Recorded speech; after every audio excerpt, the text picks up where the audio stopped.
Bom dia, pessoal. Bom dia. Para quem não me conhece, meu nome é Fernando Nakamuta. Eu trabalho na Team Culture como cientista de dados e desenvolvedor full stack. Hoje a gente vai falar de bancos de dados, né? Em especial bancos de dados orientados a grafos. Só para eu ter uma noção, quem aqui já trabalhou alguma coisa com banco relacional? SQL em geral. NoSQL, MongoDB, por exemplo, que é documentos assim. Redis, que é um banco chave-valor. Grafos, Neo4j, alguém já Neo4j, algum do tipo? Bom, só para saber. Antes da gente entrar, eu vou falar um pouco primeiro, um pouco da teoria, um pouco da história dos bancos de dados em geral, e depois vai ser uma parte mais prática mostrando o Neo4j, um pouco de queries básicas, como que ele funciona. Tá? Vou passar rapidamente por essa parte de história, que é muita coisa. Então, primeiro, um pouco de história dos dados. Esse daqui é um cartão perfurado. Ele foi um dos primeiros dispositivos que a gente tinha para armazenar dados, né? E o que ele tem de bom? Ele armazena dados, assim. O resto não tem nada de bom, né? Tipo, é o que a gente tinha para a época. Ele é difícil de ler, não é indexado, você não consegue eliminar consistências, mas é o que a gente tinha na época. Depois a gente evoluiu muito e chegamos nos bancos relacionais. Então, os bancos relacionais, agora a gente tinha bancos legíveis, né? Assim, o que um humano consegue entender, assim, nem sempre, né? Mas de preferência sim. Então a gente tinha os dados também de uma forma normalizada, uma forma consistente, que é muito importante.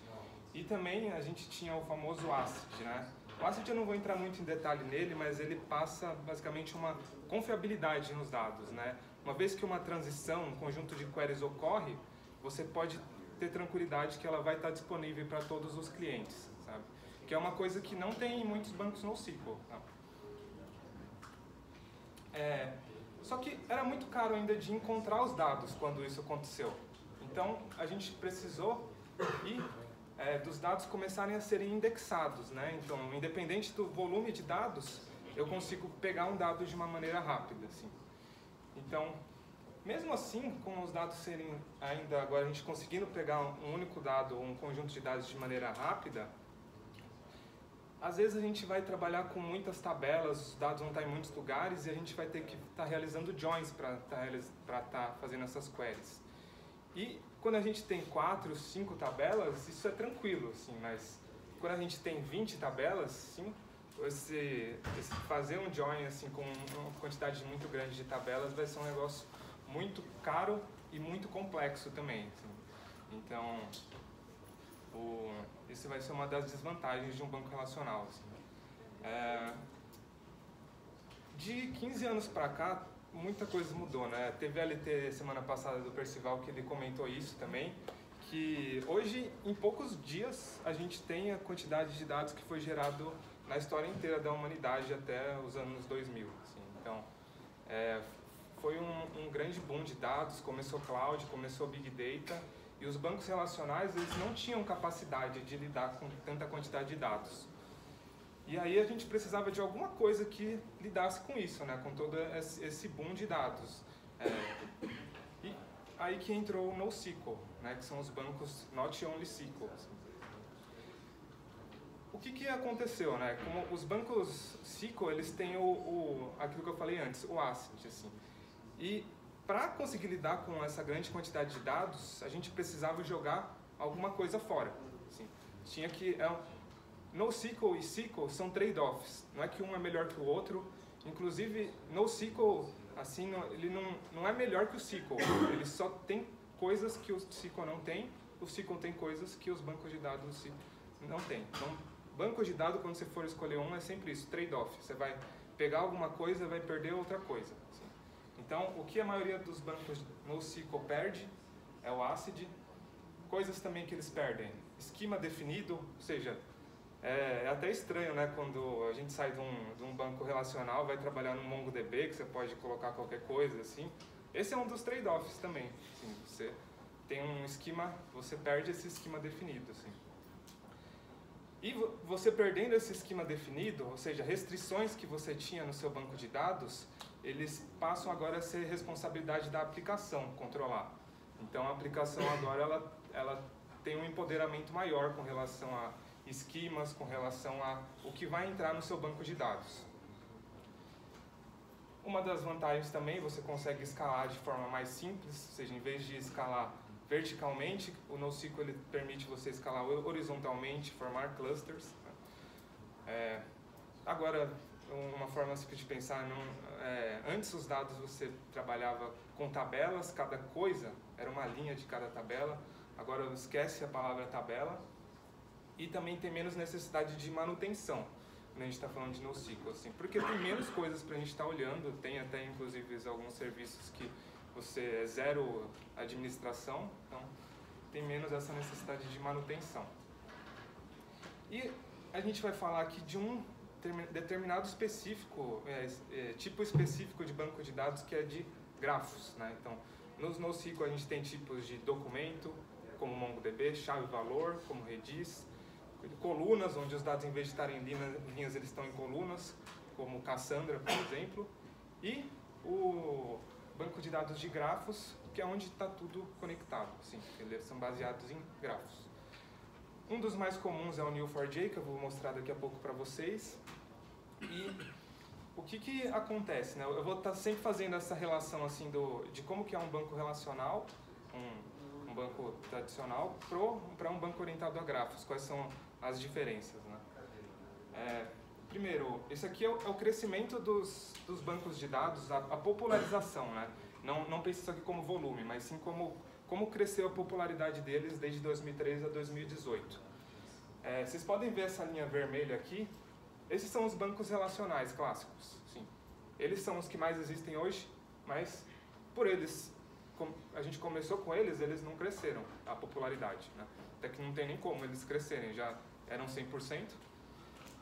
E a gente vê que todos os NoSQL, eles cresceram muito.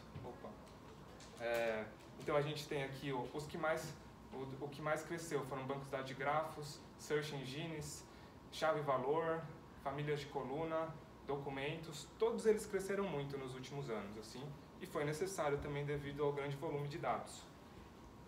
Então, vamos agora entrar nesse mundo de bancos de grafos, né?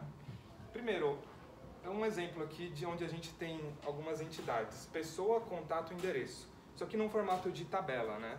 Como que a gente pensa isso numa forma relacional, né? Num banco de dados relacional? A gente vai ter aqui uma entidade pessoa, com alguns campos, né? E, por exemplo, eu quero também ter uma entidade endereço. Então, nesse aqui endereço, eu preciso ter, o relacionamento é isso, é você ter uma nova coluna nessa outra tabela que vai ter o ID da pessoa aqui, ou seja, a famosa chave estrangeira, né? Foreign key. E em outra tabela também é a mesma coisa, na contato, por exemplo, eu só tenho o contato e o telefone, o contato ID e o telefone. E eu preciso ter a chave, uma nova coluna, falando qual que é o ID na coluna da pessoa. Então, é assim que funcionam os relacionamentos em bancos relacionais. E qual que é a sacada dos grafos? Grafos, eles... Não sei se alguém tem a visão de que é um canhão, de que vai complicar as coisas. Não, ele veio para deixar as coisas mais simples. Então, eles são muito mais simples. Então, o que a gente tinha antes, uma coisa que era uma linha numa tabela, agora a gente vai ver como um nó de um grafo, assim. No mundo mais matemático, assim, a gente chama de vértices, mas aqui nos bancos orientados a grafos, a linguagem mais comum são nós e relacionamentos, que são as linhas entre os nós. Então, aqui tem um nó, por exemplo, que seria eu, né? Tem um ID, tem um first name e o last name, e tá faltando alguma coisa, né? Tipo, tem um nó assim, mas o que seria, por exemplo, classificaria essa coisa, assim? Precisa de esse tipo de grafo, eles têm uma coisa chamada label, assim, tá vendo? O person. Então, é a mesma coisa como se eu estivesse numa tabela pessoa. Só que em vez de você trabalhar com tabelas, você trabalha com labels, assim. Então, esse nó, Fernando, ele é do tipo person. Então, você vai trabalhar com um conjunto de labels, são as suas entidades. Então, a gente não vai ter só um nó, né? A gente pode ter vários nós. Aqui no caso, tem um nó aqui que sou eu, tem um nó que é o Carlos Nakamuta, meu pai. E aí, o qual que é o lance? O que passava a ser uma coluna na tabela passa a ser um relacionamento. Isso é uma grande diferença dos bancos de grafo, porque o relacionamento agora ele passa a ser tão importante quanto os nós. Assim. Ele vira um cidadão de primeira classe nesse tipo de grafo. E por isso que quando você tem muitas coisas que estão conectadas, quando você tem hierarquias, quando você precisa trabalhar de uma forma assim a ver, quando o relacionamento é mais importante às vezes do que os próprios dados, aí é um cenário onde você deve utilizar um banco de grafos. E você não precisa ter só um tipo de label, você pode ter, por exemplo, a minha cachorra. Ó. Ela tem uma label pet e uma label dog. Assim. Você pode ter várias labels no mesmo nó. Assim. E ela tem uma relação comigo, que ela é pet off do meu nó. Assim. Então, um banco de grafos é isso, gente. É um monte de nós e um monte de relações entre os nós. Podem ter mais de uma relação para 2 nós, e não precisa ter só uma. Podem ter também propriedades nesses nós, que nem... Isso é uma coisa interessante também. Aqui, do mesmo jeito que nesse nó aqui tem chaves e valores, meus atributos, o meu relacionamento, o relacionamento da minha cachorra comigo, também pode ter chaves e valores. Assim. Então isso permite fazer muita coisa. E grafos, eu vou fazer uma outra afirmação, grafos são mais poderosos quando o valor está nos relacionamentos. Assim, antes que alguém me bata... Quando o valor está nos relacionamentos, você consegue extrair muito mais coisa utilizando grafos. Por exemplo, nesse caso aqui, a gente tem um relacionamento direto entre a pessoa A e B. Né? Isso aqui eu consigo fazer facilmente também com um banco relacional clássico, só fazer um único join. Mas e quando eu quero estudar coisas que não estão diretamente ligadas? Por exemplo, quando eu quero ver a relação entre o ator A e o filme B, por exemplo. Como que eu vou fazer isso num banco de dados relacional clássico? Assim? Eu vou, e até uma das coisas assim que acontece muito, a gente fazerem uma pergunta para a gente, só que o nosso banco de dados ele não está estruturado de uma forma para responder essa pergunta. Assim, sabe? E com um banco orientado a grafos, basta você ter os relacionamentos, que você consegue responder qualquer pergunta. E aqui, nesse caso, a gente consegue trafegar entre esses relacionamentos até chegar nos nós que a gente quer. Assim, o banco de grafos ele é feito para isso. Que nem eu falei, eles respondem perguntas inesperadas. Assim. Por exemplo, uma pergunta que, vamos supor, você está num cliente, ou o seu superior faz essa pergunta para você. Quantas pessoas compraram um patinete que moram em São Paulo e possuem um registro criminal usando um cupom de desconto de ontem? Assim, essa pergunta chega para você está lá com o seu banco relacional, você fala, fudeu, né? Assim, porque seu banco não foi feito para isso. Ou você fala que não vai dar para fazer, ou você fala que dá para fazer, mas vai demorar semanas, assim, sabe? Então, você não sabe o quanto que vai demorar para fazer. Com um banco de grafos, você consegue fazer isso rapidamente, desde que tenham as relações entre esses nós. E uma coisa que é legal também, você pode adicionar quantos relacionamentos forem necessários. E ele ainda vai ser performático. Por quê? Porque ele foi feito para isso, ele foi feito para trabalhar com relacionamentos. A parte teórica era essa, pessoal. Agora eu vou mostrar para vocês um banco de grafos, o mais popular. Né? Não sei se vocês conhecem o site DB Engines. Ele é o site referência para quando você estiver querendo estudar sobre um banco de dados, comparar bancos de dados, quais são os bancos de dados mais populares. Então aqui na categoria de grafos, dá para ver, o que eu vou mostrar para vocês é o banco mais popular que existe em grafos do momento. Bom, deixa eu fechar isso daqui. O Neo4j, ele vem já com essa interface aqui, o Neo4j Browser, que é uma interface para você entrar em contato com o seu banco de dados. Ela é muito, muito legal de usar e algumas vezes tem gente que tem um banco relacional e move para um Neo4j só para conseguir visualizar melhor os dados também. Assim. Ele tem várias técnicas para você fazer isso, migração de relacional para ele, tem import por CSV, tem várias formas de você colocar o seu dado nele. Né? Aqui eu peguei um exemplo que tem a Copa do Mundo feminina, toda a história da Copa do Mundo feminina, né? Tipo, desde cada edição, quem foram os jogadores, quem que foram os técnicos, quem que marcou gol, quem que não marcou gol. Então vamos explorar um pouco como que está isso aqui. O Neo4j ele tem uma linguagem chamada Cypher. Ele lembra um pouco o SQL, tá? E ele é muito legal de usar. A ideia dele é realmente ser simples de usar. Então, primeiro, esse call aqui, db, permite a gente extrair informações do nosso base de dados. Por exemplo, tem esse db.schema. Esse cara aqui, o que ele faz? Ele pega todos os tipos de labels que existem, todos os tipos de nós e as relações que existem entre esses nós. Então, a gente tem... e também dá para ficar mexendo aqui nos nós, é mó legal também. Então, que tipos de nós que existem nesse banco de dados? Tem o nó que chama time, tem o nó que chama... O que é o time? É o país da Copa do Mundo, assim. O que é o torneio? O torneio é qual edição da Copa do Mundo que foi? 2019, 2015? Onde que foi? A squad, que aqui relaciona qual foi a equipe dentro desse país. Aqui são as pessoas, jogadores, técnicos. E aqui são as partidas. Tá? Então, aqui você consegue ter uma noção de cima de tudo, como que é o seu banco de dados. Agora, vamos pegar vamos pegar, por exemplo, aqui no Neo4j Browser, você consegue brincar um pouco. Eu quero pegar, por exemplo, algumas pessoas. Então, aqui ele está me passando algumas jogadoras aqui, ó. Por exemplo, vocês conseguem enxergar aí, pessoal? Mais ou menos, né? Então, aqui, por exemplo, tem a Marta, aqui tem a Formiga, tem jogadores de todos os países, porque eu só estou pedindo os jogadores, não estou fazendo nenhuma query. Então, ele está me passando os primeiros 25. Esse match aqui, vamos ver um pouco dessa linguagem aqui, o Cypher, né? Que query que foi realizada? Esse match aqui é o equivalente ao select do SQL.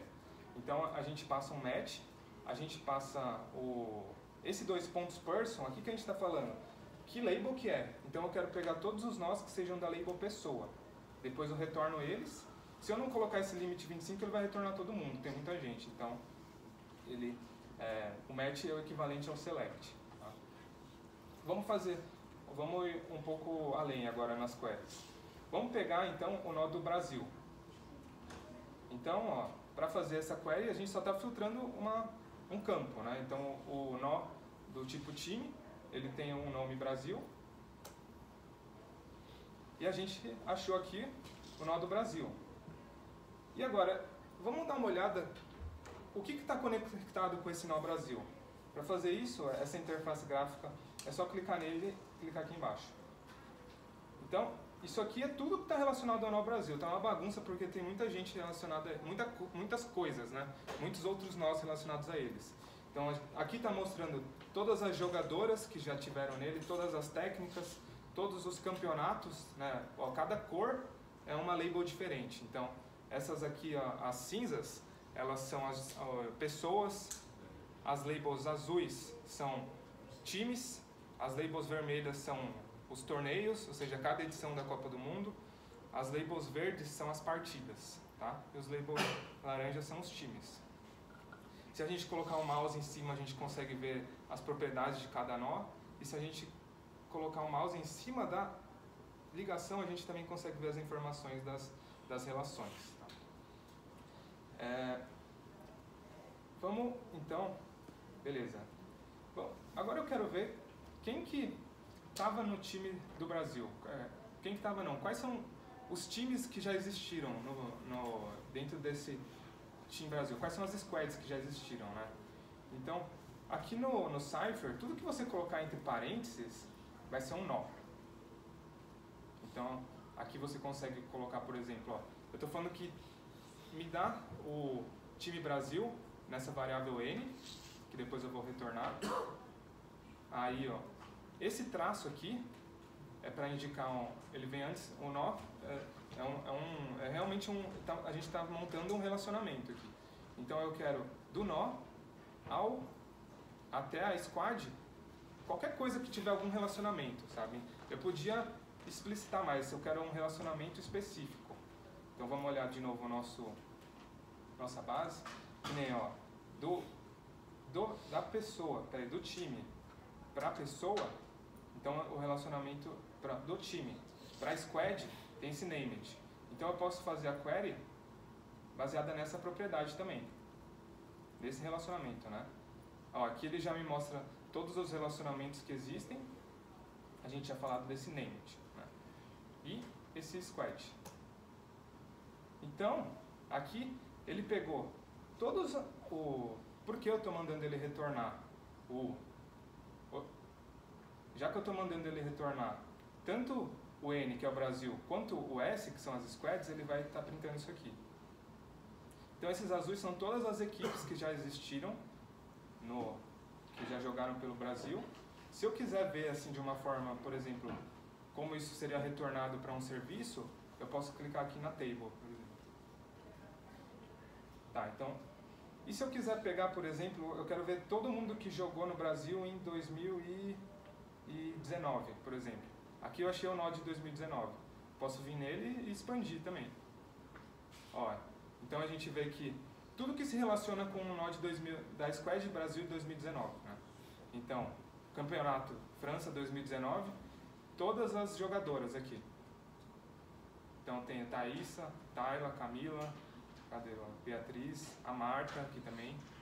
Então uma das coisas, vocês veem que, na minha opinião, isso aqui está mais próximo do mundo real do que tabelas, assim. Eu acredito que uma pessoa explorando os grafos, olhando assim, dessa forma, de pouco em pouco, você consegue ter mais insights sobre os seus dados do que você mexendo com SQL. Assim. Uma outra análise que a gente pode fazer. Vamos pensar agora em quem fez mais gol na Copa do Mundo. Sim, uma outra análise. Ó, eu quero primeiro pegar as pessoas e vamos olhar de novo o nosso esquema ali embaixo.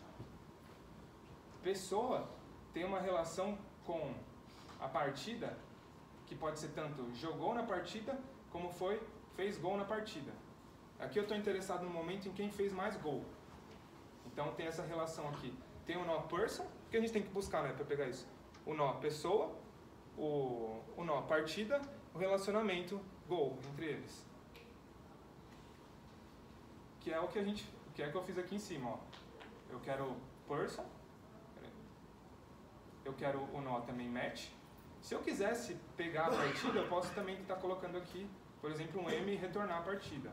Só que eu só quero falar que eu quero relações com o nó partida, então não preciso estar declarando alguma variável aqui na frente. E aqui eu estou falando, eu quero só o nó de gol marcado. Depois eu estou retornando o nome da pessoa e eu estou contando também, ó, estou contando as relações. Então, quem será que fez mais gol na Copa do Mundo? Estou retornando e aqui embaixo eu só estou fazendo um order, que vai ver pelo número de gols, vai estar ordenando pelo número de gols. Vamos ver quem fez mais gol. Então, ó, aqui está em ordem crescente quem fez mais gol na Copa do Mundo. Então, primeiro foi a Marta, depois a Hebe lá embaixo. E se eu quiser trazer mais coisa aqui nessa tabela, por exemplo, eu quero trazer o país também. Por exemplo, lá no SQL a gente teria que fazer um outro join, né? Como que isso fica aqui no Cypher? Ó, a gente tem essa relação de pessoa com match. Eu quero pegar pessoa, qual país que essa pessoa pertence, né? Então eu preciso ver qual que é a relação dela com o país. Pessoa tem relação com o país de represents. Então, para fazer isso, eu só preciso aumentar um pouco a minha query aqui. Agora, ela já conhece o P, então eu vou colocar um novo relacionamento, represents. E aí, aqui eu preciso passar o time.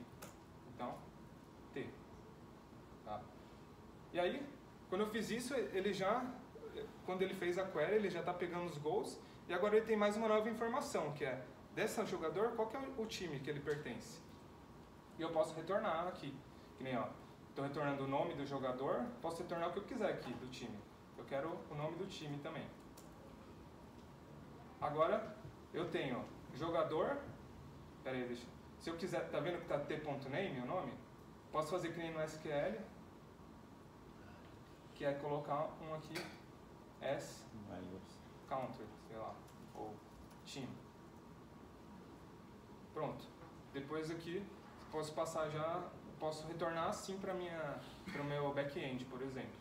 Então aqui, ó, rapidamente, você viu que em vez de ser um join trabalhoso, eu só precisei colocar uma linha ali e ele já me retornou esse time aqui, ou uma nova coluna trazendo os times.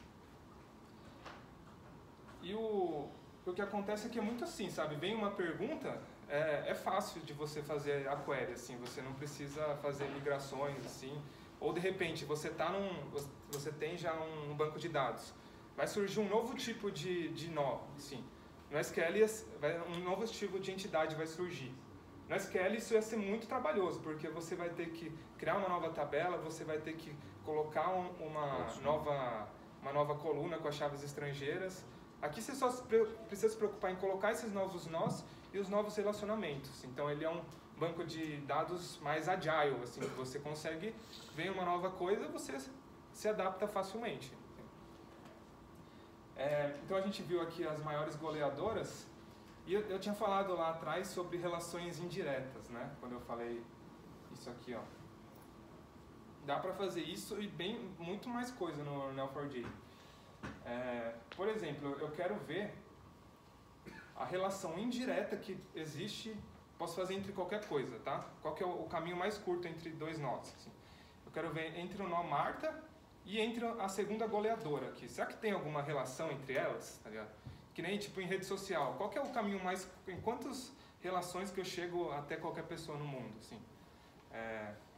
Eu consigo fazer isso tranquilamente aqui. Que nem vamos fazer para esse exemplo da Marta. A Marta e a segunda maior goleadora. Elas têm alguma coisa em comum? O Neo4j ele tem esse algoritmo aqui, chama Shortest Path. Você só precisa passar para ele os nós que você quer encontrar ou fazer esse caminho, né? Então eu estou passando primeiro Marta e depois eu estou passando essa outra jogadora, que é a segunda que fez mais gols na história, né? Qualquer relação, sim, eu só quero saber o caminho mais curto entre elas. E existe uma relação. Inclusive elas já jogaram numa mesma partida, foi a partida de 2007, sim. Só que nessa partida a Marta ela fez 1 gol, 2 gols, 3 gols, e a outra jogadora ela só jogou mesmo, só tem o playedinho. Então, isso que você consegue fazer, tipo, entender os seus dados dessa maneira, sabe? Ele é utilizado de muitas maneiras diferentes, assim. Inclusive, lá quando a Team Culture começou, a gente tinha que fazer a API de grupos, né? Começou a ter... Não tinha grupos antes, aí começou a ter... Falar, agora a gente precisa de grupos. Só que a gente trabalha com MongoDB lá, né? Aí eu falei, mano, como... Aí eu fiz uma POC do Neo4j na época, né? Só que não foi aceita, infelizmente. Mas porque ia ter mais um banco de dados, mais complexidade, acharam um jeito de fazer no MongoDB. Não é o jeito ideal, assim. Acabou que o jeito do MongoDB tem muito mais código, mais difícil de fazer manutenção, tá menos performático, mas na época foi o que tinha, foi o jeito mais simples de resolver, né? E agora que, quando tiver, assim, isso é importante, né? A gente não deve escolher um banco de dados por conforto, assim, não é porque a gente trabalha com SQL que a gente sempre tem que usar SQL, né? A gente tem que ver se o banco de dados atende ao nosso problema, assim. E para o cliente final, tanto faz se isso aqui é SQL, se vai ser MongoDB, se vai ser com grafos, assim. O que é importante é a gente estar conseguindo fazer as coisas de uma maneira que a gente consiga dar manutenção e de uma maneira simples também. Porque coisas que são simples, elas quebram menos também. Bom, a demonstração que eu tinha era essa, pessoal. Tem um monte de dataset legal para brincar, assim, tem esse cara aqui chama Sandbox, que ele é uma máquina que o Neo4j ele provisiona para você brincar. Tem diversas formas de você colocar seus dados neles. Ele é muito utilizado para um monte de coisa diferente. Por exemplo, inteligência artificial, detecção de fraude. Por exemplo, você vê que o cartão de crédito está sendo usado em muitos lugares diferentes. Opa, isso aí é um indício fortíssimo de fraude. Assim. Ganhar mais conhecimento sobre os dados, gerenciamento de dados, você ter seus clusters no Neo4j, assim, sistemas de recomendação em tempo real, redes sociais, com certeza, que tem muitas relações. Então, quando vocês estiverem com um problema onde está tudo conectado, assim, saibam que ele é uma boa ferramenta, pode te ajudar muito. Assim. E também, lembrando o que eu falei antes, não tem banco de dados perfeito também. O que ajuda muito é você ter em mente qual que é o seu problema, se o banco de dados resolve o seu problema, se ele resolve de forma simples. Assim. O SQL, ele nunca vai deixar de existir também. NoSQL não é melhor que SQL. Assim. SQL, ele sempre vai ser necessário quando você está trabalhando com dados que você precisa, tem muitas restrições para entrar um dado novo, sabe? Então, os seus dados são muito rígidos, assim, ele é bem definido, não vai entrar muito mais coisas, então são tudo trade-offs quando a gente está falando de banco de dados. E esse daqui é um banco de dados assim que eu sou fã mesmo, porque a quantidade de coisas que você consegue fazer de forma simples é muito grande. Então, você consegue modelar problemas complexos de forma simples, então é uma carta na manga para os desenvolvedores. Muito boa. E é isso aí, pessoal. Era isso aí.